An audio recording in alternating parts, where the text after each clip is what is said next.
Hello and welcome to a week past Sunday's addendum video, and this is where we're going to be looking at the GERS methodologies and GERS figures. Now, I know that this is going to be very dry, probably going to be boring, and there's probably going to be 4 people watching this, but for the 4 of you, I think this might be quite interesting.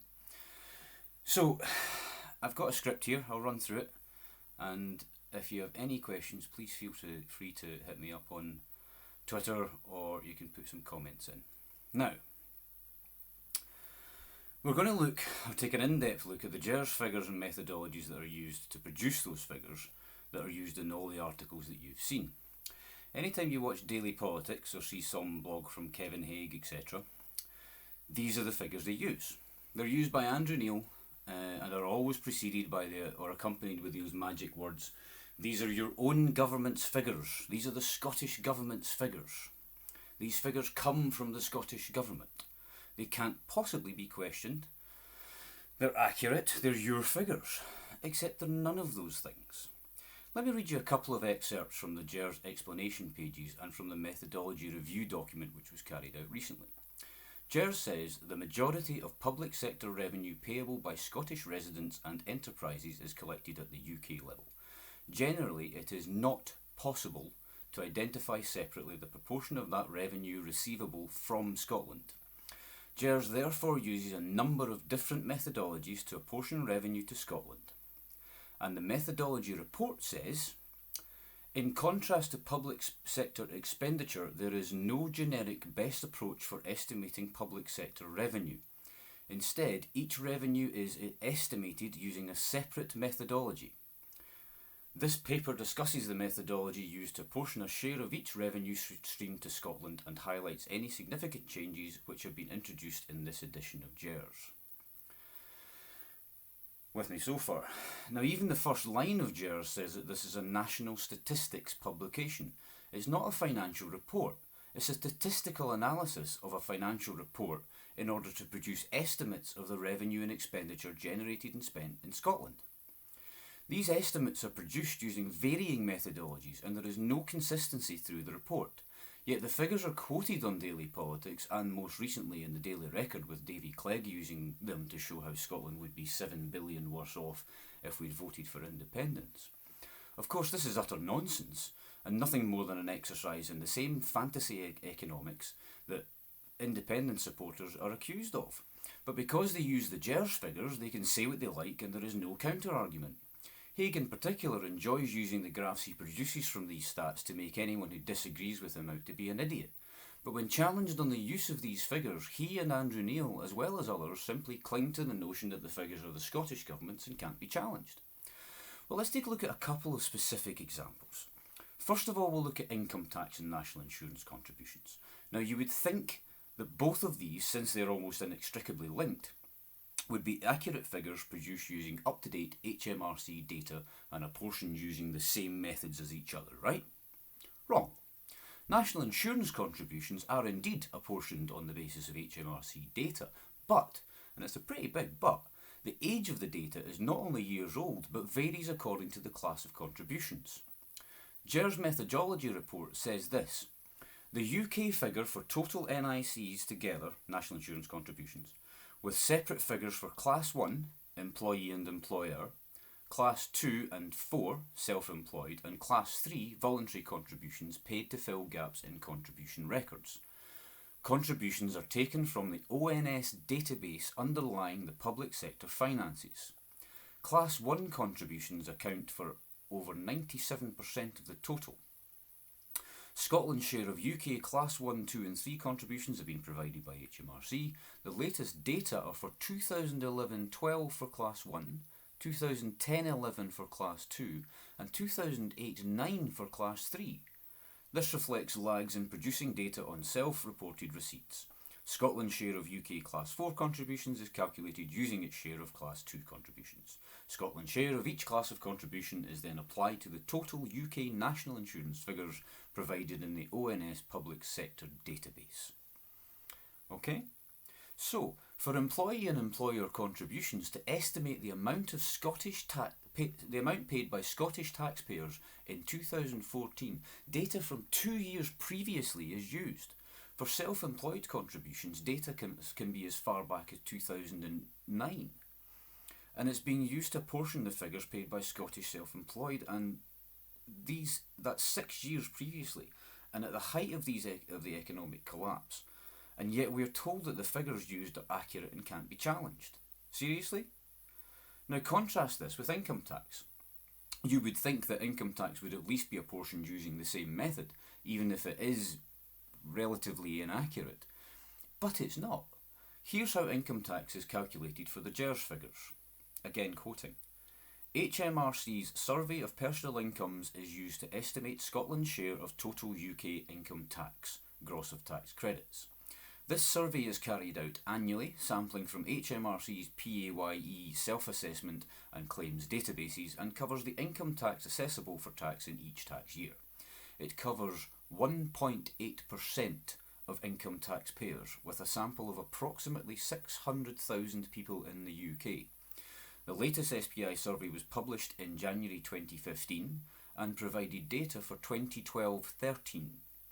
The SPI is used to estimate Scottish income tax liabilities, gross of tax credits, as a proportion of UK total income tax liabilities.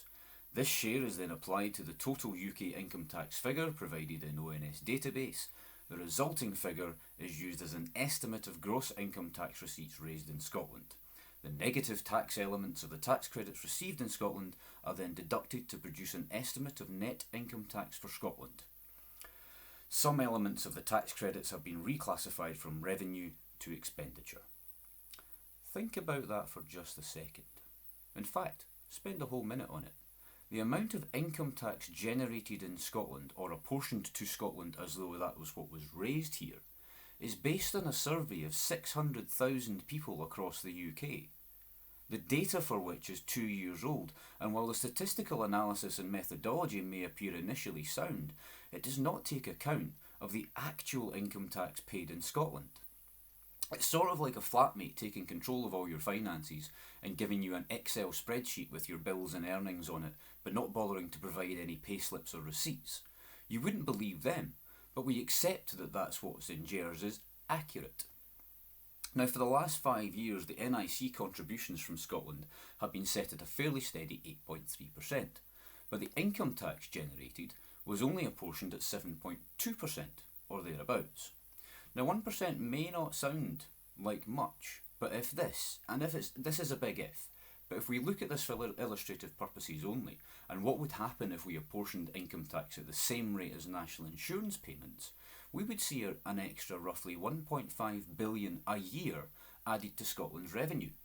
That's almost a quarter of Davy Clegg's supposedly insurmountable and unachievable 7 billion deficit, and that's from a rounding error. Not an error. As we know, corporation tax is apportioned to Scotland with North Sea revenues and onshore revenues done separately. For onshore corporation tax, the methodology is a little complicated, but it says GERS apportions a share of UK corporation tax revenues based on the economic activity undertaken in Scotland and not the location of company's headquarters. That's important.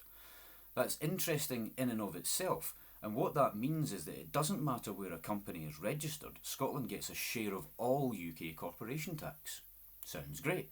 But all it means is that trying to use GERS to state categorically how much corporation tax an independent Scotland could hope to achieve is an exercise in futility.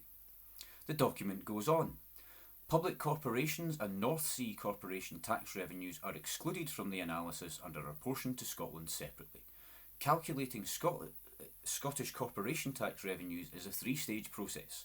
Firstly, the UK figure for total corporation tax is taken from the ONS database underlying the public sector finances.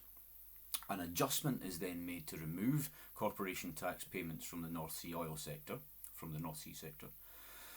Although the ONS database has accurate up-to-date figures on total corporation tax, it does not contain North Sea corporation tax payments, and so data are obtained from HMRC's published tables on corporation tax. So we're already mixing methodologies here. The Scottish share of UK corporation tax, excluding North Sea, is then estimated by calculating Scotland's share of profits of all public and private corporations in the UK, less ex regio, as reported in the ONS regional accounts. Now I'll stop there just for a second because the ONS regional accounts, if you have a look through them, are quite difficult to actually apportion any figures to. But a slight adjustment is made to convert the regional accounts figures from calendar years to financial years. The relevant ratio is then applied to the total UK corporation tax figure. The resulting figure is an estimate of corporation tax revenues, excluding North Sea, raised in Scotland. Figures on payments from public corporations are then netted off this total figure. A figure for corporation tax payments from all public corporations in the UK is included in the ONS database underlying the public sector finances. The ratio obtained from the profits less holding gains from ONS regional accounts described above is applied to the total UK public corporations payments to obtain a Scottish only figure. So I'm going to stop there because going through the entire statement of what's in the form is really complicated and it's very difficult to try and get any kind of sense out of. And as I said, the regional figures which you try and get from the ONS database are very, very difficult to actually get any accuracy on which areas of Scotland these figures are coming from. So again, we have a complicated and convoluted method which is used to produce a figure which is nothing more than illustrative, i.e. its only use is to show relative growth or loss against previous year's figures produced using the same methodology. Also, if you look into the ONS regional accounts, which I've mentioned earlier, which are used to produce this magic figure, you see the necessary detail for Scotland isn't broken down to any great degree. So building statistics on top of statistics with built-in levels of inaccuracy leaves us with a figure that's little more than a finger in the air, but it's used to beat us over the head with. Looking at the number of large companies that are registered in Scotland suggests that these figures are at best inaccurate and at worst utterly misleading. Now many will argue that these figures could be revised down as well as up, and that is a possibility, but without accurate information you just don't know. The GERS report has its uses, but it is not an accurate set of financials that would be acceptable in any nation's accounts. But until there is a Revenue Scotland which is in charge of collecting all taxes raised in Scotland, the figures are an indication, not an accurate reflection. So when you see Andrew Neil chewing out some government figure over the GERS numbers, remember they're made up from statistical tables and apportioned using vastly different methods. Small percentage changes can lead to billions extra in revenue. And as for the claim that oil revenues are now negative, that's also very selective and doesn't include all the corporation taxes paid, nor does it take into account the whole tax take for the industry. Now thank you for sticking with me. I know that some of this was quite dry and boring, but if you read through the GERS methodology report yourself, you will be quite shocked as to the types of calculations used to determine Scotland's wealth and costs. Please go online and look this up for yourself, don't take my word for it, and join me next week when we're having a whole different set of chats. Take care, goodbye, have a good week.